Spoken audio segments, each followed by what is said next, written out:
केंद्र सरकारचे कर्मचारी 60% महागाई भत्ता घेत आहेत, पण काही राज्यातील कर्मचाऱ्यांना अजूनही त्यापेक्षा खूपच कमी डीए हा मिळत आहे. आता ही तफावत कमी करण्यासाठी मोठी हालचालही चालू झालेली आहे. कारण पश्चिम बंगाल सरकारने घेतलेल्या निर्णयामुळे इतर राज्यातील कर्मचाऱ्यांसाठी मोठा संकेत मिळाला आहे.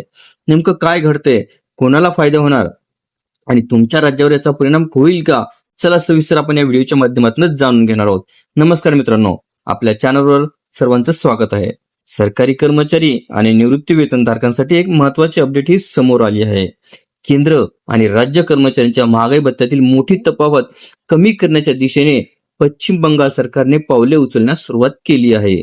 सध्या केंद्र सरकारच्या कर्मचाऱ्यांना 7व्या वेतन आयोगानुसार 60% महागाई भत्ता मिळत आहे.